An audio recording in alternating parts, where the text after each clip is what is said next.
ਨਿਰਮਲ ਨਿੰਮਾਲੰਗਾ ਦਾ novel ਹੈ ਹਿੰਦ ਪਾਕ ਬਾਰਡਰਨਾਮਾ। ਅੰਗ 10ਵਾਂ। ਮੈਂ ਪੜ੍ਹਾਈ 'ਚ ਮਸਰੂਫ ਸਾਂ। ਦਿਨ ਰਾਤ ਕੀਤੇ ਹੋਏ ਇੱਕ ਖਾਣ ਪੀਣ ਦੀ ਸੁੱਧ ਨਾ ਸੌਣ ਦੀ। ਮਹੀਨੇ ਕੁ ਤੀਕ ਪੇਪਰ ਹੋਣ ਵਾਲੇ ਤੀਜੇ ਸਮੈਸਟਰ ਦੇ ਨੇੜੇ ਆ ਰਿਹਾ ਹੁੰਦਾ ਸੀਮਾ ਨੂੰ ਪਾਰ ਮਿਲਣ ਜਾਣ ਦਾ ਇਕਰਾਰ। ਕਦੇ ਪੰਮੀ ਦੀ ਚਿੱਠੀ ਆ ਜਾਂਦੀ, ਤੂੰ ਛੇਤੀ ਕਿਉਂ ਨਹੀਂ ਆਉਂਦਾ, ਮਰ ਚੱਲੀਆਂ ਤੇਰਾ ਰਾਹ ਵੇਖਦੀ। ਕਦੇ ਸੀਮਾ ਨਿਹੋਰੇ ਮਾਰਦੀ ਸੁਣਦੀ, ਪਰ ਮੈਂ ਘੂਰੀ ਵੱਟ ਦਿੰਦਾ ਯਾਦਾਂ ਨੂੰ, ਹਸੀਨ ਚਿਹਰਿਆਂ ਨੂੰ ਪਹਿਲ ਦਿੰਦਾ ਪੜ੍ਹਨ ਨੂੰ। ਅਚਾਨਕ ਇੱਕ ਦਿਨ ਜੱਸਾ ਤੇ ਗਫੂਰ ਆਏ। ਪੂਰੇ ਨੇ ਪੱਗ ਬੰਨੀ ਹੋਈ ਅਸਮਾਨੀ ਰੰਗ ਦੀ, ਫੱਬਦੀ ਵੀ ਬੜੀ ਉਹਨੂੰ, ਪਛਾਣਿਆ ਨਾ ਗਿਆ ਪਲ ਦੀ ਪਲ। ਸੋਚਿਆ ਵੈਸੇ ਆਏ ਹੋਣਗੇ ਮਿਲਣ, ਪਰ ਚਾਹ ਪੀ ਕੇ ਉਹ ਜਾਣ ਲਈ ਤਿਆਰ ਹੋ ਗਏ। ਦੱਸਿਆ ਜੈਲੇ ਨੇ ਭੇਜਿਆ, ਤੂੰ ਉਹਨੂੰ ਮਿਲਣਾ ਹੋਊ ਕੱਲ੍ਹ ਬਟਾਲੇ 4 ਵਜੇ ਸ਼ਾਮੀ ਬੱਸ ਸਟੈਂਡ 'ਤੇ। ਆਖਦਾ ਸੀ ਕੰਮ ਬੜਾ ਜ਼ਰੂਰੀ ਏ, 100 ਕੰਮ ਛੱਡ ਕੇ ਵੀ ਆਵੇ ਜ਼ਰੂਰ। ਤੇ ਦੇ ਕੇ ਧੱਕਾ ਮੈਨੂੰ ਸੋਚਾਂ ਦੇ ਅੰਨੇ ਖੂਹ 'ਚੋਂ ਚਲੇ ਗਏ। ਪੂਰੇ ਨੇ ਅੱਜ ਹੀ ਚਲੇ ਜਾਣਾ ਹੁੰਦਾ ਪਾਰ। ਸੀਮਾ ਬਾਰੇ ਜੱਸੇ ਸਾਹਮਣੇ ਨਾ ਮੈਂ ਪੁੱਛਿਆ, ਨਾ ਉਸ ਕੋਈ ਗੱਲ ਕੀਤੀ। ਅਗਲੇ ਦਿਨ ਜਾ ਮਿਲਿਆ ਮੈਂ ਬਟਾਲੇ ਜੈਲੇ ਨੂੰ। ਭਰ ਸਿਆਲ ਦਿਨ ਹੁੰਦੇ ਹੀ ਧੁੰਦ ਗਾੜੀ ਹੋ ਜਾਂਦੀ ਹੈ। ਅੱਜ ਬੱਦਲਾਂ ਕਰਕੇ ਠੰਡ ਕੁਝ ਘੱਟ। ਅਸੀਂ ਚਾਹ ਪੀਤੀ, ਕੋਈ ਸੂਹ ਨਾ ਦਿੱਤੀ ਜੈਲੇ ਨੇ ਕੰਮ ਬਾਰੇ। ਦੁਬਿਧਾ 'ਚ ਫਸੇ ਨੂੰ ਲੈ ਕੇ ਚੜ੍ਹ ਗਿਆ ਗੁਰਦਾਸਪੁਰ ਦੀ ਬੱਸੇ। ਰਸਤੇ 'ਚ ਵੀ ਕਰਦਾ ਰਿਹਾ ਹੋਰ ਗੱਲਾਂ, ਤਿੱਤ ਬਿੱਤੀਆਂ ਜਿਹੀਆਂ ਕਰੇ। ਉਸ ਉਤਾਰ ਲਿਆ ਗੁਰਦਾਸਪੁਰ ਪੁਰਾਣੇ ਬੱਸ ਸਟੈਂਡ 'ਤੇ। ਜਿਸ ਹੋਟਲ 'ਤੇ ਗਏ ਅੱਗੇ ਹਰੂਵਾਲੀਆ ਸੂਰਤੀ, ਭਿੰਦੀ ਦਾ ਛੋਟਾ ਭਰਾ, ਹੀਰਾਂ ਵਾਲਾ ਜੱਸਾ ਬੈਠੇ ਹੋਏ। ਸੋਚਿਆ ਕੰਮ ਕੋਈ ਵਲੱਲਾ ਹੀ ਹੋਣਾ।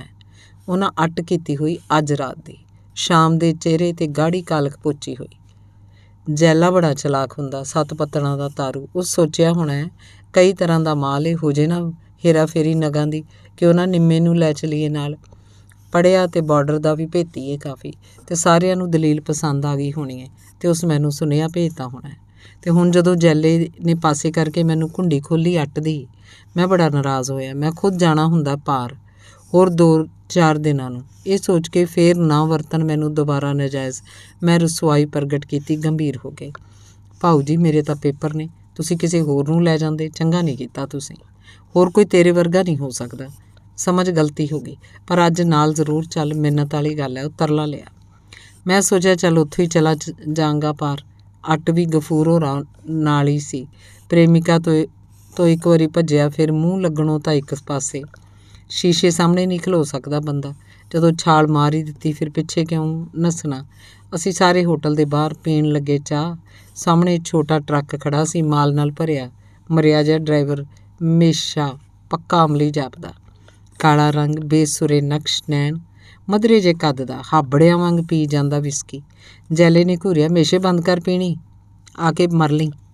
ਤੇ ਤੂੰ ਕੋਈ ਨਿਆਣਾ, ਕਈ ਵਾਰ ਭੁਗਤਾ ਚੁੱਕਾ ਅੱਟਾਂ ਸਾਡੇ ਨਾਲ। ਮੇਸ਼ੇ ਨੇ ਵੇਖਿਆ, ਬਰੂ ਖਾਧੀ ਮੱਝ ਵਾਂਗ ਪੀਣੀ ਉਂਝ ਕਰਤੀ ਬੰਦ। ਜੈਲਾ ਘਰੋਂ ਸਹਿੰਦਾ ਸੀ, ਫੀਮ ਦਾ ਧੰਦਾ ਚੱਲਦਾ ਜ਼ੋਰਾਂ 'ਤੇ, ਅਸਲਾ ਵੀ ਵੇਚਦਾ। 20-25 ਏਕੜ ਦੀ ਆਮਦਨ ਵੱਖਰੀ। ਅੱਧ ਪਾਇਆ ਉਸ ਕੱਲੇ ਨੇ, ਅੱਧ ਸੂਰਤੀ ਤੇ ਜੱਸੇ ਨੇ। ਪੂਰਾ ਲੱਖ ਦਾ ਮਾਲ ਏ, ਚਾਂਦੀ, ਵਿਸਕੀ, ਲੋਈਆਂ ਤੇ ਪਾਨ ਪੱਤਾ। ਇਸ ਬਦਲੇ ਲੈਣਾ ਅਫੀਮ, ਬਦਾਮ, ਲੌਂਗ ਤੇ 2 ਘੋੜਾ ਬੋਸਕੀ ਦਾ ਕੱਪੜਾ। ਸ਼ਹਿਰ 'ਚ ਦਿਨ ਵਾਂਗ ਚਾਨਣ ਦਾ ਹੜ ਜਗਮਗ ਹੁੰਦੀ ਸਾਰੇ ਪਾਸੇ। ਕਰਦੇ ਕਰਾਉਂਦੇ 10 ਵੱਜ ਗਏ। ਜੈਲਾ ਠੇਕੇ ਤੋਂ ਲੈ ਆਇਆ ਬੋਤਲ ਵਿਸਕੀ ਦੀ। ਜੱਸੇ ਨੇ ਆਰਡਰ ਕੀਤਾ ਖਾਣੇ ਦਾ। 2-2 ਪੈਗ ਲਾ ਕੇ ਰੋਟੀ ਖਾ ਲਈ ਸਾਰਿਆਂ। ਜੱਸੇ ਨੇ ਲਾ ਕੇ ਹਿਸਾਬ ਸਫ਼ਰ ਦਾ, ਜੈਲੇ ਨੂੰ ਇਸ਼ਾਰਾ ਕੀਤਾ ਤੁਰਨ ਦਾ। ਮੇਸ਼ੇ ਨੇ ਗੱਡੀ ਸਟਾਰਟ ਕੀਤੀ। ਅਸੀਂ ਸਾਰੇ ਅੰਦਰ ਬੈਠ ਗਏ। ਟਰੱਕ ਮੱਧਮ ਸਪੀਡ 'ਚ ਚੱਲਦਾ ਗਿਆ ਤ੍ਰਿਮੋ ਰੋਡ 'ਤੇ। ਜੈਲਾ ਮੇਸ਼ੇ ਡਰਾਈਵਰ ਨੂੰ ਕੁਝ ਸਮਝਾਉਂਦਾ ਜਾਂਦਾ। ਮੈਂ ਤੇ ਸੂਰਤੀ ਗੱਲੀਂ ਜੁਟ ਗਏ। ਮੈਂ ਭਾਊ ਮਿੰਦੀ ਤੇ ਖਜਾਨ ਦਾ ਹਾਲ ਪੁੱਛਿਆ। ਕਹਿੰਦਾ ਸਭ ਠੀਕ ਆ। ਤੂੰ ਹੁਣ ਆਇਆ ਨਹੀਂ ਕਦੇ, ਸੁਣਿਆ ਤੂੰ ਉੱਧਰ ਇੱਕ ਮੁਸਲੀ ਫਾਈ ਆ। ਮੈਂ ਗੱਲ ਹਾਸੇ 'ਚ ਪਾਤੀ। ਸੂਰਤੀ 10ਵੀਂ 'ਚੋਂ ਹਟ ਕੇ ਕਰਨ ਲੱਗ ਪਿਆ ਭਲਵਾਨੀ। ਫਿਰ ਕਬੱਡੀ 'ਚ ਬੜਾ ਨਾਮ ਮਸ਼ਹੂਰ ਹੋਇਆ ਉਹਦਾ। ਅਜੇ ਵੀ ਜਾਂਦਾ ਦੂਰ ਦੂਰ ਟੂਰਨਾਮੈਂਟਾਂ 'ਤੇ। ਜੱਸਾ ਲੈ ਕੇ ਗੋਡਿਆਂ 'ਚ ਸਿਰ ਗਵਾਚਾ ਹੋਇਆ ਸੋਚਾਂ ਦੇ ਉੱਜੜ ਰਾਹਾਂ 'ਚ। 7-8 ਕਿਲੋਮੀਟਰ ਜਾ ਕੇ ਗੱਡੀ ਤਿਰਮ ਰੋਡ 'ਤੇ ਪੈ ਗਈ, ਦੁਰਾਂਗਲਾ ਰੋਡ 'ਤੇ। ਦੁਰਾਂਗਲੇ ਤੋਂ 2 ਕਿਲੋਮੀਟਰ ਉਰੇ ਟਰੱਕ ਰੁਕ ਗਿਆ। ਸਾਰੇ ਹੇਠਾਂ ਉਤਰ ਗਏ। ਅੱਟ ਦਾ ਸਮਾਂ 1 ਤੋਂ 2 ਵਜੇ ਦੇ ਵਿਚਕਾਰ ਦਾ ਹੁੰਦਾ। ਅਜੇ 12 ਵਜੇ ਸੀ। 1 ਘੰਟਾ ਰੁਕਣਾ ਪੈਣਾ ਸੀ। ਪੂਰਾ ਘੰਟਾ ਉਹ ਪਰਾਲੀ ਦੇ ਢੇਰ 'ਚ ਘੁਸਰੇ ਰਹੇ। ਮੈਂ ਤੇ ਹਮੇਸ਼ਾ ਕੈਬਿਨ 'ਚ ਪੈ ਗਏ। ਉਹ ਪੈਂਦਾ ਹੀ ਘੁਰਾੜੇ ਮਾਰਨ ਲੱਗਾ, ਪਰ ਮੈਂ ਸੌ ਨਾ ਸਕਿਆ। ਕਦੇ ਸੋਚਾਂ ਮਨਾ, ਇਹ ਤੂੰ ਕੀ ਕਰ ਰਿਹਾ, ਮੈਨੂੰ ਵਿੱਚੋਂ ਕੀ ਮਿਲੂ। ਸੌਖੇ ਹੋਣਾ ਦੇ ਮੁਕਾਬਲੇ ਵਾਲੀ ਅੱਟ ਯਾਦ ਕਰਕੇ ਮੈਨੂੰ ਹੌਲ ਪੈਣ ਲੱਗਦੇ। ਮੈਨੂੰ ਨਹੀਂ ਸੀ ਆਉਣਾ ਚਾਹੀਦਾ ਮੌਤ ਦੇ ਘਰ। ਵੱਧ ਤੋਂ ਵੱਧ ਨਾਰਾਜ਼ ਹੀ ਹੋ ਜਾਂਦਾ ਜੈਲਾ। ਤੇ ਕਦੇ ਸੋਚਿਆ ਡੀਕਦੀ ਹੋਊ ਸੀਮਾ ਬੜੀ ਬੇਸਬਰੀ ਨਾਲ। ਜਦੋਂ ਪੁੱਜ ਗਿਆ 2 ਦਿਨ ਪਹਿਲਾਂ ਹੀ ਖੁਸ਼ ਵੀ ਹੋਊ ਤੇ ਹੈਰਾਨ ਵੀ। 1 ਵਜੇ ਜਗਾ ਲਿਆ ਜੈਲੇ ਨੇ ਮੇਸ਼ੇ ਨੂੰ। ਮੈਨੂੰ ਵੀ ਉੱਠਣਾ ਪਿਆ। ਮੈਂ ਅੰਦਰੋਂ ਬਾਹਰ ਆਇਆ। ਅੰਬਰ 'ਚ ਘਨਘੋਰ ਘਟਾਵਾਂ ਵਰੂ ਵਰੂ ਕਰਦੀਆਂ, ਹਨੇਰੇ ਦੀਆਂ ਗਾੜੀਆਂ ਪਰਤਾਂ, ਅੱਖਾਂ ਵੇਖਣੋਂ ਲਾਚਾਰ ਨਾਕਾਮ, ਤਿੱਖੀ ਠੰਡੀ ਹਵਾ ਦੇ ਫਰਾਟੇ ਲੰਘਦੇ ਜਾਂਦੇ ਵਿੱਚ ਦੀ। ਸਾਰਿਆਂ ਕੋਲ ਲੋਈਆਂ, ਮੈਂ ਖਾਲੀ। ਸੀਮਾ ਵਾਲਾ ਗਰਮ ਓਵਰਕੋਟ ਕਾਫੀ ਨਿੱਘਾ ਸੀ। ਸਾਰੇ ਫੇਰ ਸਵਾਰ ਹੋ ਗਏ। ਜੈਲਾ ਬੈਠ ਗਿਆ ਮੇਸ਼ੇ ਕੋਲ ਦੱਸਣ ਲਈ ਰਾਹ। ਸੜਕ 'ਤੇ 1-2 ਪਿੰਡ ਹੋਰ ਆਏ। ਦੁਰਾਂਗਲਾ ਲੰਘ ਕੇ ਗੱਡੀ ਖੱਬੇ ਹੱਥ ਮੋੜ ਲਈ। ਕੱਚੇ ਰਾਹਾਂ 'ਤੇ ਲਾਈਟਾਂ ਬੰਦ ਕਰਤੀਆਂ। ਹਮੇਸ਼ਾ ਪਹਿਲਾਂ ਹੀ ਜਾਣੂ ਹੁੰਦਾ ਇਹਨਾਂ ਰਾਹਾਂ ਦਾ। ਤੰਗ ਜਿਹਾ ਰਸਤਾ ਟੋਇਆਂ ਤੇ ਚਲਿਆਂ ਨਾਲ ਭਰਿਆ। ਨੰਗਲ ਡਾਲਾ ਪਿੰਡ ਤੋਂ ਪੁਲੀ ਪਾਰ ਕਰਕੇ ਅਸੀਂ ਤੁੱਸੀ ਤੋਂ ਪਾਰ ਚਲੇ ਗਏ। ਟੇਢਾ ਜਿਹਾ ਰਸਤਾ ਬਣਿਆ ਹੋਇਆ ਜਿੱਥੋਂ ਲੰਘਾਉਂਦੇ ਲੋਕ ਗੱਡੇ ਤੇ ਜੋਗਾਂ ਤੁੱਸੀ ਤੋਂ ਪਾਰ ਆਪਣੀਆਂ ਜ਼ਮੀਨਾਂ ਤੱਕ ਜਾਣ ਲਈ। ਤੁੱਸੀ ਤੋਂ ਪਾਰ ਨੇੜੇ ਤੇੜੇ ਕੋਈ ਪਿੰਡ ਨਹੀਂ ਹੁੰਦਾ। ਮੀਲਾਂ ਤੱਕ ਵਿਛਿਆ ਗਾੜਾ ਹਨੇਰਾ, ਦੱਬ ਕਾਹੀ ਰੱਕੜ ਮੈਦਾਨ। ਗੱਡੀ ਹੌਲੀ ਹੌਲੀ ਚੱਲਦੀ ਗਈ। ਹੁਣ ਉਹ ਤਰੇਛੂਆਂ ਢੰਗ ਨਾਲ ਆਧੀਆਂ ਚੌਂਕੀ ਵੱਲ ਪਾਸੇ ਜਾ ਰਹੀ ਸੀ। ਗੱਡੀ ਫਿਰ ਰੁਕੀ। ਜੈਲੇ ਤੇ ਜੱਸੇ ਨੇ ਉਤਰ ਕੇ ਥਾਂ ਟਿਕਾਣਾ ਜਾਚਿਆ। ਆ ਕੇ ਰਾਹ ਸਮਝਾਇਆ ਮੇਸ਼ੇ ਨੂੰ। ਸ਼ਾਹਪੁਰ ਚੌਂਕੀ, ਹੁਣ ਇੱਥੇ ਚੌਂਤਰਾ ਚੌਂਕੀ ਹੈ, ਤੇ ਦੱਖਣੀ ਪਾਸੇ ਪਿਕਟ ਤੋਂ ਕਰੀਬ 1 ਕਿਲੋਮੀਟਰ ਦੂਰ ਨੋ ਮੈਨਸ ਲੈਂਡ ਦੇ ਐਨ ਨੇੜੇ ਟਿਕਾਣਾ ਸੀ ਅੱਟ ਦਾ। ਇੱਕ ਥਾਂ ਗੱਡੀ ਫਿਰ ਰੁਕੀ। ਜੈਲੇ ਨੇ ਮੈਨੂੰ ਤੇ ਜੱਸੇ ਨੂੰ ਨਾਲ ਲਿਆ ਤੇ ਆਸਾ ਪਾਸਾ ਤਾੜਿਆ। ਇੱਧਰ ਉੱਧਰ ਘੁੰਮ ਕੇ ਟਿਕਾਣਾ ਲੱਭਿਆ। ਟਾਹਲੀ ਦਾ ਛੋਟਾ ਜਿਹਾ ਝਾਟ ਵਾਲਾ ਰੁੱਖ। ਜੈਲਾ ਜਾ ਕੇ ਗੱਡੀ ਲੈ ਆਇਆ। ਸਾਰੇ ਉਤਰ ਕੇ ਹੇਠਾਂ ਬੈਠ ਕੇ ਮੀਲ ਪੱਥਰਾਂ ਵਾਂਗ ਅਬੋਲ ਅਡੋਲ ਬੱਦਲਾਂ ਕਰਕੇ ਹਨੇਰਾ ਇੰਨਾ ਗਾੜਾ ਆਪਣਾ ਹੱਥ ਨਾ ਦਿਸਦਾ। ਕਾਲੇ ਆਕਾਰ ਜੇ ਤੁਰੇ ਫਿਰਦੇ। ਆਵਾਜ਼ ਤੋਂ ਪਹਿਚਾਣ ਹੁੰਦੀ ਬੰਦੇ ਦੀ ਜਾਂ ਨੇੜੇ ਆਇਆ। ਬਲੈਕੀ ਆਰ ਪਾਰ ਜਾਣ ਲਈ ਹਮੇਸ਼ਾ ਚੁਣਦੇ ਨੇ ਘੋਰ ਹਨੇਰੀਆਂ, ਬਰਫੀਲੀਆਂ ਮੀਂਹ ਹਨੇਰੀ ਤੇ ਝੱਖੜ ਵਾਲੀਆਂ ਰਾਤਾਂ ਨੂੰ। ਇਹ ਲੋਕ ਜਦੋਂ ਕਰਦੇ ਨੇ ਕ੍ਰਾਸ ਬਾਰਡਰ, ਹਨੇਰਾ ਇਹਨਾਂ ਦੇ ਨਾਲ ਹੁੰਦਾ ਹੈ। ਹਨੇਰਾ ਹੀ ਬਣਾਉਂਦਾ ਇਹਨਾਂ ਨੂੰ ਨਿਡਰ ਤੇ ਬਹਾਦਰ। ਦਿੰਦਾ ਹੈ ਹਿੰਮਤ, ਫੋਰਸ ਨੂੰ ਉਹਨਾਂ ਵੱਲੋਂ ਭੈ ਫੀਡ ਕਰਦਾ ਹੈ। ਹਨੇਰੇ 'ਚ ਡਰਦੇ ਨੇ ਇਕੱਲੇ ਕਾਰੇ ਬਲੈਕਰ ਤੋਂ ਵੀ, ਝੁੰਡਾਂ ਦੇ ਝੁੰਡ ਸਿਪਾਹੀ। ਬੱਦਲ ਤੇਜ਼ੀ ਨਾਲ ਵਰਾਊ ਹੁੰਦੇ ਜਾਂਦੇ। ਘਿਰ ਘਿਰ ਭੀੜਾਂ ਬੰਨ ਆਉਂਦੇ। ਦਿਨ ਤੇ ਰਾਤ ਘੁਲ ਮਿਲਦੇ ਇੱਕ ਹੋਏ ਜਾਪਦੇ। ਪਿਕਟ 'ਚ ਜਗਦਾ ਬਲਬ ਧੁੰਦਲਾ ਜਿਹਾ ਦਿਸਦਾ ਕਦੇ ਕਦਾਈ। ਸਾਰੀ ਪੋਜੀਸ਼ਨ ਤਾੜ ਕੇ ਮੈਂ ਮਸੀਂ ਸੁਣਦੀ ਆਵਾਜ਼ 'ਚ ਕਿਹਾ, ਭਾਊ ਜੀ ਤੁਸੀਂ ਮੇਰੇ ਤੋਂ ਵੱਧ ਸਿਆਣੇ ਤੇ ਤਜਰਬਾਕਾਰ ਜੀ। ਹੰਡੇ ਵਰਤੇ। ਅੱਟ ਦਾ ਟਿਕਾਣਾ ਸਹੀ ਨਹੀਂ ਹੈਗਾ। ਇੱਕ ਪਾਸੇ ਰੈੱਡ ਲਾਈਨ, ਦੂਜੇ ਪਾਸੇ ਉਹ ਸਾਹਮਣੇ ਪਿਕਟ ਦਿਸਦੀ ਹੈ। ਥੋੜ੍ਹਾ ਅੱਗੇ ਪਿੱਛੇ ਕਰ ਲੈਂਦੇ ਹੋਰ ਸੇਫ ਹੁੰਦਾ। ਜੈਲਾ ਸੋਚੀ ਪੈ ਗਿਆ। ਫਿਰ ਧੀਮੀ ਸੁਰ 'ਚ ਬੋਲਿਆ, ਪਾੜੂਆ ਫਿਕਰ ਨਾ ਕਰ, ਤੇਰੇ ਵੀਰ ਨੇ ਬੰਨਿਆ ਹੋਇਆ ਨਾਕਾ। ਤੂੰ ਡਰ ਨਾ ਕਿਸੇ ਗੱਲੋਂ। ਹੁਣ ਰੱਬ ਕੋਲੋਂ ਸੁੱਖ ਮੰਗ, ਅੱਟ ਸਿਰੇ ਲੱਗ ਜੇ ਸਹੀ ਸਲਾਮਤ। ਅਸੀਂ ਸਾਰੇ ਲਹਿੰਦੇ ਵੱਲ ਵੇਖ ਰਹੇ ਸੀ ਜਿੱਧਰੋਂ ਆਉਣਾ ਹੁੰਦਾ ਦੂਜੀ ਪਾਰਟੀ ਨੇ। ਅੱਖਾਂ 'ਚ ਹਨੇਰਾ ਭਰਦਾ ਜਾਂਦਾ। ਫਿਰ ਅੱਖਾਂ ਰਚ ਮਿਚ ਗਈਆਂ। ਥੋੜ੍ਹੀ ਕੁ ਦੂਰ ਤੱਕ ਦਿਸਣ ਲੱਗਾ ਐਵੇਂ ਝੋਲੇ ਜਿਹੇ ਵਾਂਗੀ, ਤੇ ਕੋਈ ਕਣੀ ਡਿੱਗਣ ਲੱਗੀ। ਇੱਕ ਵਾਰ ਬਿਜਲੀ ਵੀ ਚਮਕਦੀ, ਬੱਦਲਾਂ ਦੀ ਗੜਗੜਾਹਟ ਦਿਲ ਕੰਬਾਊ ਸੀ। ਛੇਤੀ ਇੱਕ ਕਾਲਾ ਆਕਾਰ ਪ੍ਰਗਟ ਹੋਇਆ। ਫਿਰ ਖਾਸ ਅੰਦਾਜ਼ 'ਚ ਸੀਟੀ ਵੱਜੀ। ਇੱਧਰੋਂ ਜੱਸੇ ਨੇ ਜਵਾਬ ਦਿੱਤਾ। ਆਕਾਰ ਅੱਗੇ ਆ ਗਿਆ। ਅਸੀਂ ਵੀ 5-7 ਕਦਮ ਅੱਗੇ ਹੋਏ। ਉਹ ਸਾਡੇ ਕੋਲ ਆ ਗਿਆ। ਗਫੂਰ ਸੀ। ਉਹਨੇ ਜੈਲੇ ਤੇ ਜੱਸੇ ਨਾਲ ਕੋਈ ਗੱਲਬਾਤ ਕੀਤੀ ਮਾਲ ਬਾਰੇ। ਫਿਰ ਉਹ ਕਾਹਲੀ ਨਾਲ ਚਲਾ ਗਿਆ। ਅਸੀਂ ਕੰਬਦੀ ਬੇਸਬਰੀ ਨਾਲ ਡੀਕ ਕਰਨ ਲੱਗੇ। ਅਕਾਮੀ ਚੁੱਪ ਫੈਲੀ ਹੋਈ। ਝੱਟ ਪਿੱਛੋਂ 4 ਆਕਾਰ ਸਾਹਮਣੇ ਆਏ। ਸਿਰਾਂ ਤੇ ਬੋਰੀਆਂ ਤੇ ਬੰਡਲ। ਉਹ 3 ਫੇਰੇ ਲਾਏ। ਇਹ ਗਫੂਰ ਦਾ ਮਾਲ ਆਇਆ ਸੀ। ਕਾਲੇ ਆਕਾਰ ਇੱਕ ਪਾਸੇ ਹੋ ਕੇ ਬੈਠ ਗਏ। ਮੈਂ ਤਾਂ ਇੱਕ ਪਾਸੇ ਖਲੋ ਗਿਆ। 2 ਬੰਦੇ ਗਫੂਰ ਦੇ, 3 ਜੈਲੇ ਹੋਰੀ ਲੱਗੇ। ਮੈਂ ਗਿਣਤੀ ਕਰਦਾ ਰਿਹਾ ਨਗਾਂ ਦੀ। ਮੇਰੇ ਲਈ ਦੋਵੇਂ ਧਿਰਾਂ ਬਰਾਬਰ ਸਨ।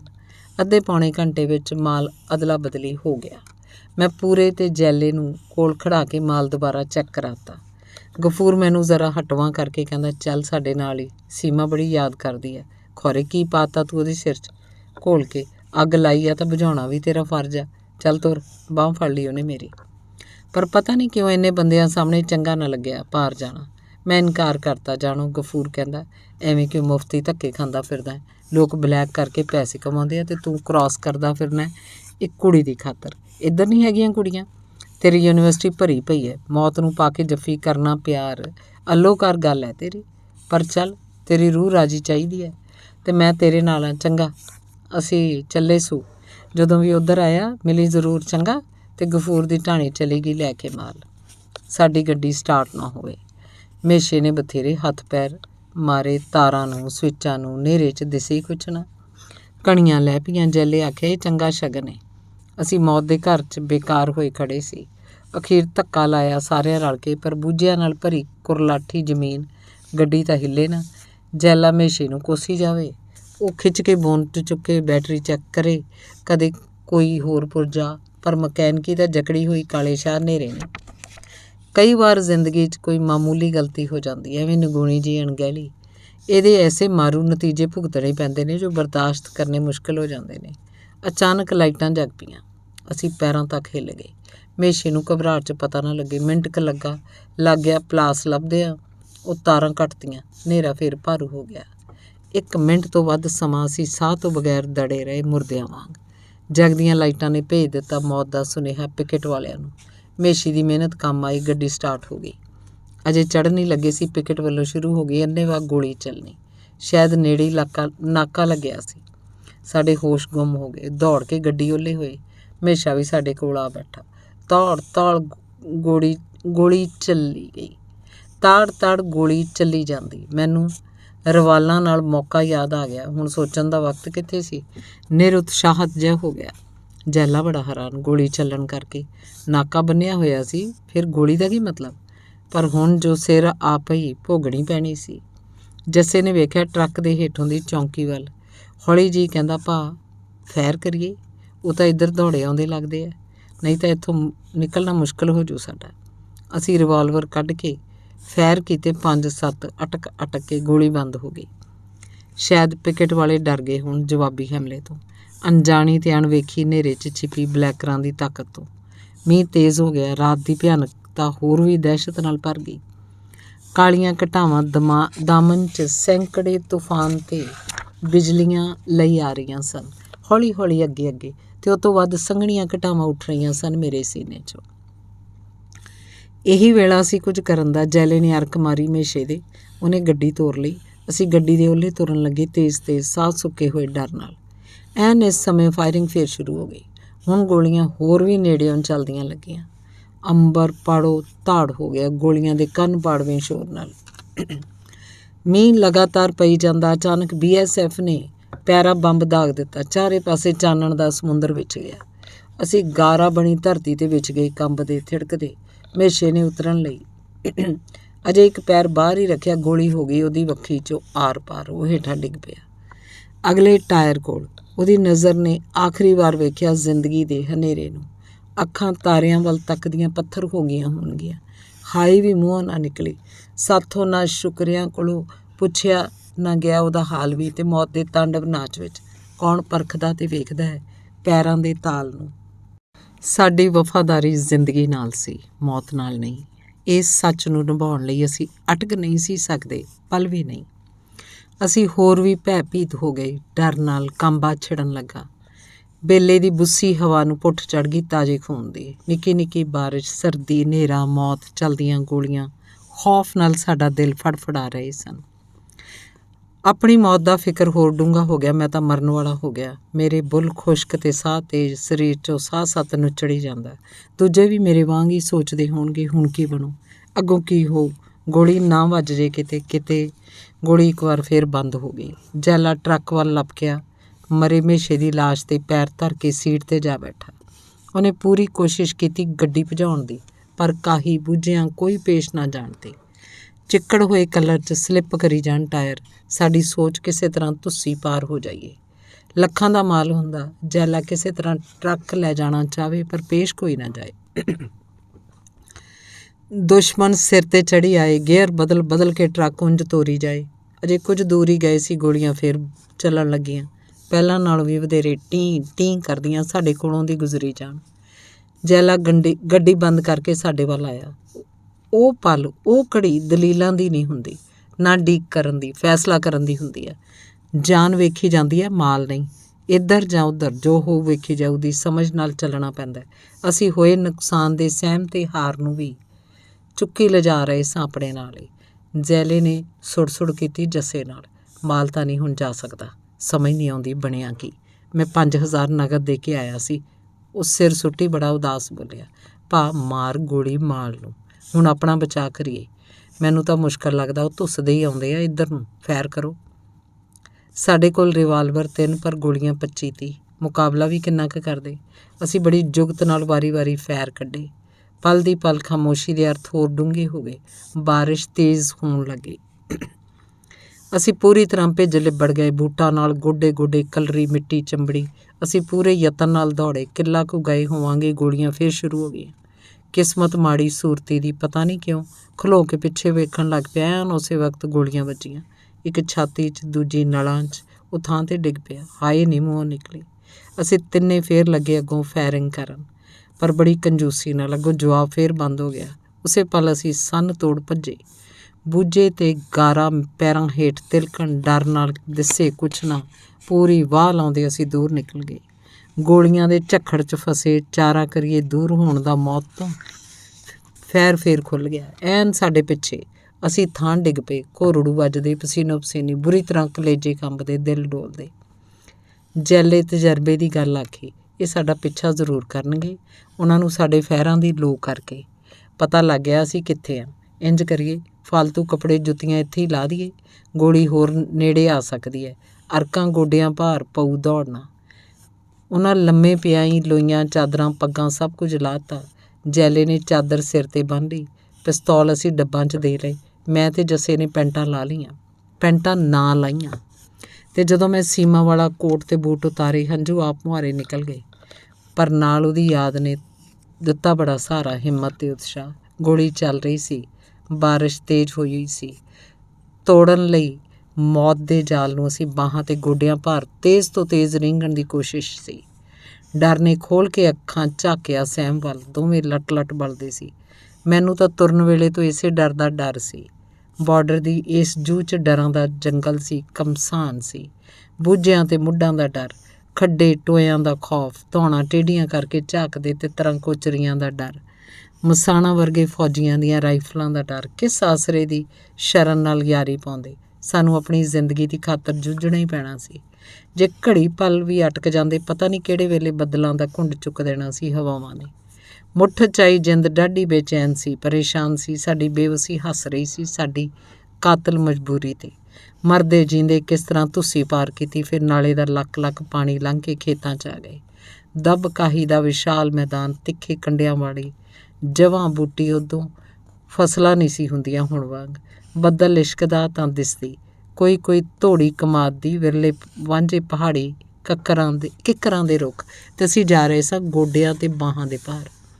ਸਹਿਮੇ ਤੇ ਡਰੇ ਘਬਰਾਏ ਅਸੀਂ ਪੂਰੇ ਦਿਲ ਤੇ ਹਿੰਮਤ ਨਾਲ ਚੱਲਦੇ ਗਏ। ਕਈ ਵਾਰ ਗਾਰੇ 'ਚ ਫਸੇ ਹੱਥ ਗੋਡੇ ਅਸੀਂ ਖਿੱਚ ਕੇ ਕੱਢੇ। ਜੈਲਾ ਅੱਗੇ, ਜੱਸਾ ਪਿੱਛੇ, ਮੈਂ ਵਿਚਕਾਰ। ਅਸੀਂ ਆਲੀ ਨੰਗਲ ਪਿੰਡ ਵੱਲ ਵੱਧ ਰਹੇ ਸਾਂ। ਗੋਲੀਆਂ ਅਜੇ ਵੀ ਚੱਲਦੀਆਂ। ਬਹੁਤਾ ਖੱਪਖਾਨਾ ਹੀ ਸੁਣਦਾ ਪਿਕਟ ਵਾਲਿਆਂ ਦਾ। ਉਸ ਸਮੇਂ ਹੋਰ ਕੁਛ ਨਹੀਂ, ਬਸ ਮਕਸਦ ਸੀ ਮੌਤ ਤੋਂ ਦੂਰ ਜਾਣ ਦਾ। ਮਰੇ ਸਾਥੀ ਵੀ ਯਾਦ ਨਾ ਰਹੇ। ਇਹੋ ਨਿਸ਼ਾਨਾ ਸੀ ਕਿ ਕਿਸ ਤਰ੍ਹਾਂ ਖੁਦ ਬਚ ਜਾਈਏ। ਨਾਲ ਦਾ ਮਰਦਾ ਹੈ ਤਾਂ ਸਾਡਾ ਕੀ ਕਸੂਰ। ਜਦੋਂ ਹੋ ਗਿਆ ਜ਼ੋਰ, ਟਹੂ ਫੁੱਲ ਗਏ, ਥੰਮ ਥਿੜਕ ਗਏ ਸਰੀਰ ਦੇ। ਰਹੀ ਨਾ ਹਿੰਮਤ ਇੰਚ ਅੱਗੇ ਵਧਣ ਦੀ। ਮੈਂ ਥਕਾਵਟ, ਬੇਹੋਸ਼ੀ ਤੇ ਬੇਵਸੀ 'ਚ ਭੁੱਲ ਗਿਆ ਸਭ ਕਾਇਦੇ ਕਾਨੂੰਨ। ਬਾਰਡਰ ਦੇ ਸਿੱਧਾ ਹੋ ਕੇ ਬੈਠ ਗਿਆ, ਫਿਰ ਖਲੋ ਗਿਆ। ਉਹ ਵੀ ਥਕਾਵਟ ਦੇ ਭੰਨੇ ਹੋਏ ਮੇਰੇ ਵੱਲ ਵੇਖ ਕੇ ਉੱਠ ਪਏ। ਗੋਲੀਆਂ ਦੀ ਆਵਾਜ਼ ਕਾਫੀ ਪਿੱਛੇ ਰਹਿ ਗਈ, ਪਰ ਦੁਸ਼ਮਣਾਂ ਦਾ ਕੀ ਭਰੋਸਾ। ਫਿਰ ਅਸੀਂ ਦੌੜਨ ਲੱਗੇ ਪੂਰੇ ਤਾਣ ਨਾਲ। ਜੈਲਾ ਰਾਹ ਤੋਂ ਜਾਣੂ ਸੀ, ਦੌੜਨਾ ਸਗੋਂ ਔਖਾ। ਕਦੇ ਡਿੱਗਦੇ ਠੇਡਾ ਖਾ ਕੇ ਵੱਟਦਾ, ਕਦੇ ਪਛਾੜ ਜਾ ਪੈਂਦੇ ਚਿੱਕੜ 'ਚ ਤਿਲਕ ਕੇ। ਹੁਣ ਤੱਕ ਧਰਤੀ ਗੜੁੱਚ ਹੋ ਗਈ ਹੋਈ ਪਾਣੀ ਨਾਲ। ਦੌੜਦੇ ਕੀ ਸਾਡਾ ਹਾਲ ਹੀ ਬੜਾ ਮੰਦਾ ਹੋ ਗਿਆ ਹੋਇਆ। ਬਾਹਾਂ ਤੇ ਗੋਡਿਆਂ ਤੋਂ ਕੱਪੜੇ ਪਾਟ ਗਏ, ਚੀਥੜੇ ਹੋ ਗਏ, ਮਾਸ ਉੱਚੜ ਗਿਆ। ਜ਼ਖਮਾਂ 'ਚੋਂ ਤੱਤਾ ਖੂਨ ਵਗਦਾ। ਠੰਡ ਤੇ ਬਾਰਿਸ਼ ਨਾਲ ਹੋਵੇ ਹੋਰ ਵੀ ਤੰਗੀ। ਨੰਗੇ ਪੈਰ ਪਾੜ ਦਿੱਤੇ ਦਬਸੂਲਾਂ ਨੇ, ਜਵਾਂ ਬੂਟੀ ਨੇ। ਮੁੜਕੇ ਨਾਲ ਲੱਥ-ਪੱਥ ਸਰੀਰਾਂ ਉੱਤੇ, ਮੁੜਕੇ ਦੀਆਂ ਸੁੰਡੀਆਂ ਦੇ ਚਿੱਪ-ਚਿੱਪ ਲਿਜ਼ੇ ਅੰਗ। ਕਹਿਰਾਂ ਦੀ ਠੰਡ 'ਚ ਵੀ ਮੁੜਕੇ ਦੇ ਪਰਨਾਲੇ ਛੁੱਟਣ। ਜਦੋਂ ਜੈਲੇ ਹਿਸਾਬ ਲਾ ਲਿਆ ਦੁਸ਼ਮਣ ਦੀ ਮਾਰ ਤੋਂ ਆਗੇ ਹਾਂ, ਕਾਫੀ ਦੂਰ, ਉਹ ਇੱਕ ਇੰਜਣ ਵਾਲੇ ਕੋਠੇ ਕੋਲ ਰੁਕ ਗਿਆ। ਘੜੀ ਪਲ ਸਾਹ ਸਾਵਾਂ ਕਰਦੇ ਰਹੇ, ਮਨ ਦੇ ਸੰਸਿਆਂ ਨੂੰ ਚੜ੍ਹਾਉਂਦੇ ਰਹੇ। ਦਲੇਰੀ ਦੀ ਪੁੱਟ ਆ ਕੇ ਗੁਜ਼ਰ ਗਿਆ ਸੀ ਇੱਕ ਤੂਫਾਨ, ਇੱਕ ਭੁਚਾਲ, ਇੱਕ ਪਰਲੋ। ਜੱਸਾ ਤੇ ਜੈਲਾ ਕਰਨ ਲੱਗੇ ਆਪਸ 'ਚ ਸਲਾਹ, ਹੁਣ ਅੱਗੋਂ ਕੀ ਕੀਤਾ ਜਾਏ। ਮੌਤ ਦੇ ਪੰਜੇ 'ਚੋਂ ਬਚ ਆਇਆਂ ਕੋਲੋਂ ਬੋਲਿਆ ਵੀ ਨਾ ਜਾਏ। ਢਹਿ ਗਏ ਲੱਖਾਂ ਦੇ ਮਾਲ ਦੇ ਦੁੱਖ ਨੇ ਨਿਸੱਤੇ ਕਰਕੇ ਰੱਖਤੇ। ਮਾਰੇ ਗਏ 2 ਸਾਥੀਆਂ ਦਾ ਹਿਰਖ ਸੰਤਾਪ, ਕਿੱਥੇ ਰਹਿ ਗਏ ਉਹ ਬੋਲਣ ਜੋਗੇ। ਪਰ ਉਹਨਾਂ ਦਾ ਜੇਰਾ ਦਿਲ ਉਹ ਬੋਲ ਰਹੇ ਸੀ। ਭਾਊ 2 ਬੰਦੇ ਮਰਵਾ ਬੈਠੇ ਆ, ਲੱਖਾਂ ਦਾ ਮਾਲ ਜਾਂਦਾ ਰਿਹਾ, ਇਹ ਤੋਂ ਮਾੜੀ ਕੀ ਹੋਊ। ਆਪ ਮਸਾਂ ਬਚੇ ਆ। ਜੱਸਾ ਰੋ ਪਿਆ। ਬੀਤ ਗਏ ਨੂੰ ਝੂਰਨਾ, ਸ਼ੁਕਰ ਕਰ ਅਸੀਂ ਬਚ ਗਏ, ਮਾਲ ਹੋਰ ਲੈ ਲਾਂਗੇ। ਇੰਨੀ ਉਮਰ ਹੋ ਗਈ ਇਹੀ ਧੰਦਾ ਕਰਦੇ ਆ। ਕਦੇ ਬੰਨੇ ਨਾਕੇ 'ਚ ਗੋਲੀ ਨਹੀਂ ਸੀ ਚੱਲੀ।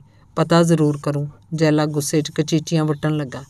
ਜਿਹੜਾ ਸ਼ੀਸ਼ ਮਹਿਲ ਕੁਝ ਸਮਾਂ ਪਹਿਲਾਂ ਹੋਇਆ ਸੀ ਚਕਨਾਚੂਰ, ਜੈਲਾ ਉਹਦੇ ਹਿਰਖ ਦੀ ਅੱਗ 'ਚ ਜਾ ਰਿਹਾ ਸੀ ਝੁਲਸਿਆ। ਉਹ ਭਾ, ਜੱਸਾ ਧਾਹ ਮਾਰ ਕੇ ਜੈਲੇ ਨੂੰ ਚਿੰਬੜ ਗਿਆ। ਸੂਰਤੀ ਵਰਗਾ ਦਲੇਰ ਤੇ ਭਲਵਾਨ ਮੁੰਡਾ ਮਾਰਿਆ ਗਿਆ। ਹਾਏ ਓਏ, ਉਹ ਫੁੱਟ ਫੁੱਟ ਕੇ ਰੋਣ ਲੱਗ ਪਿਆ। ਬਸ ਰੋਣਾ ਨਹੀਂ, ਮੈਨੂੰ ਵੀ ਦੁੱਖ ਆ।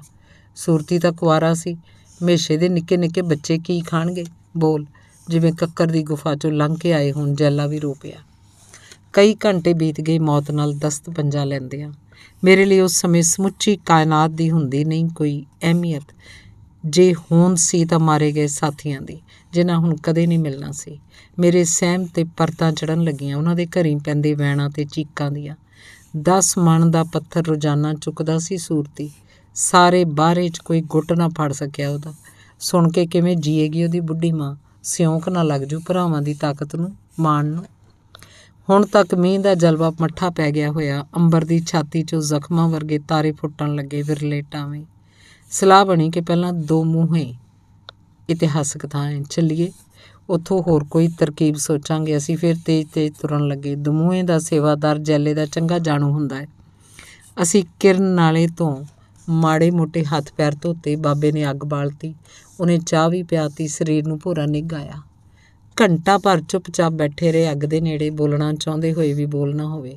ਸਾਡੇ ਨਾਲ ਬੀਤੀ ਦੁਰਘਟਨਾ ਸਧਾਰਨ ਨਹੀਂ ਸੀ। ਮਾਰੇ ਗਏ ਸਾਥੀਆਂ ਦਾ ਖਿਆਲ ਕੁਝ ਸੁੱਝਣ ਨਾ ਦੇਵੇ। ਮੈਂ ਤਾਂ ਆਪਣੇ ਬਾਰੇ ਘੱਟ ਬਹੁਤਾ ਮਰਗਿਆਂ ਬਾਰੇ ਸੋਚ ਰਿਹਾ ਸੀ। ਆਪਣੀ ਮੌਤ ਦਾ ਸਹਿਮ ਹੀ ਭੁੱਲ ਗਿਆ ਜੀਂਦੇ ਹੋਣ ਦਾ ਅਹਿਸਾਸ ਕਰਕੇ। ਸਟੀਲ ਬਣ ਕੇ ਤਣੀ ਚੁੱਪ ਦੀ ਚਾਦਰ ਅਕਾਵੀਂ ਹੋ ਗਈ। ਅਖੀਰ ਟੁੱਟ ਗਿਆ ਕੜ ਗਮ ਦਾ।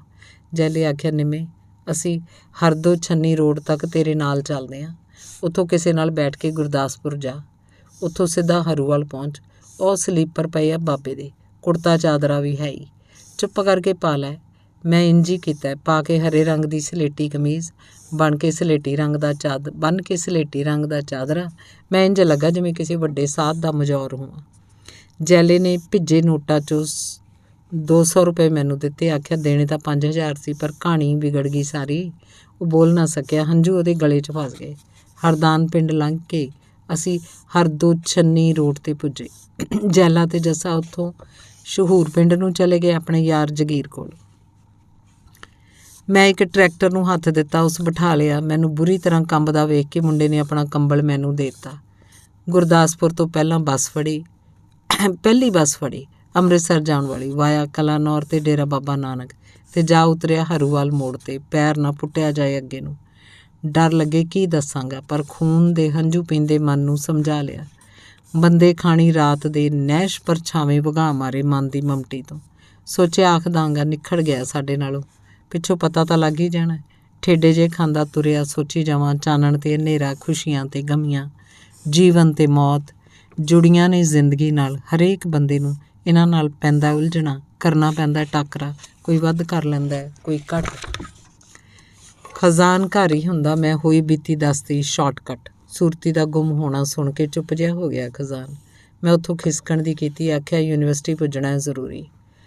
ਮੋੜ ਤੋਂ ਆ ਕੇ ਮੈਂ ਬੱਸ ਫੜੀ। 12 ਵਜੇ ਅੰਮ੍ਰਿਤਸਰ ਜਾ ਪੁੱਜਾ। ਪੂਰਾ 2 ਹਫ਼ਤੇ ਪਛੜ ਗਿਆ ਸੀਮਾ ਨੂੰ ਪਾਰ ਮਿਲਣ ਜਾਣੋਂ।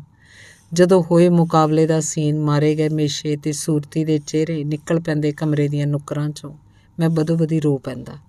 ਡਰ ਕੰਬ ਜਾਂਦਾ, ਸਹਿਮ ਨਾਲ ਮੁਰਝਾ ਜਾਂਦਾ, ਜਿਸਮ 'ਚੋਂ ਸਾਹ ਸੱਤ ਨੁੱਚੜ ਜਾਂਦਾ, ਬੁੱਲਾਂ 'ਤੇ ਸਿੱਕਰੀ ਜੰਮ ਜਾਂਦੀ। 20 ਕੁ ਦਿਨਾਂ ਪਿੱਛੋਂ ਪਾਰ ਗਿਆ। ਵਾਪਸ ਆਉਂਦਾ ਜੈਲੇ ਕੋਲ ਠਹਿਰ ਗਿਆ। ਉਹਨੇ ਮੁਕਾਬਲੇ ਦਾ ਕਾਰਨ ਦੱਸਿਆ। ਜਿਸ ਅਫਸਰ ਨੂੰ ਦਿੱਤੇ ਉਹ ਪੈਸੇ, ਉਹ ਤੀਜੇ ਦਿਨ ਹੀ ਬਦਲ ਗਿਆ। ਸਾਨੂੰ ਲੱਗ ਗਏ 8-10 ਦਿਨ ਮਾਲ ਇਕੱਠਾ ਕਰਦਿਆਂ। ਅਫਸਰ ਨਵਾਂ ਆ ਗਿਆ। ਉਹਨੂੰ ਕੀ ਇਲਮ ਸੀ ਸਾਡੀ ਅੱਟ ਦਾ। ਜਦੋਂ ਲਾਈਟਾਂ ਜਗੀਆਂ ਉਦੋਂ ਹੀ ਪਤਾ ਲੱਗ ਗਿਆ ਪਿਕਟ ਵਾਲਿਆਂ ਨੂੰ। ਉਹਨਾਂ ਗੋਲੀ ਚਲਾ ਦਿੱਤੀ। ਜੈਲੇ ਨੂੰ ਢਹਿ ਗਏ ਮਾਲ ਨਾਲੋਂ ਵਧੇਰੇ ਦੁੱਖ ਸੀ ਮਾਰੇ ਗਏ ਸਾਥੀਆਂ ਦਾ। ਬਲੈਕਰ ਹੋਣ ਕਰਕੇ ਉਹ ਲਾਪਰਵਾਹ ਹੁੰਦਾ ਹੈ। ਉਹਦੇ ਕਰਿੰਦੇ ਕਰੀ ਜਾਂਦੇ ਨੋਟ ਇਕੱਠੇ ਫੀਮ ਵੇਚ ਕੇ।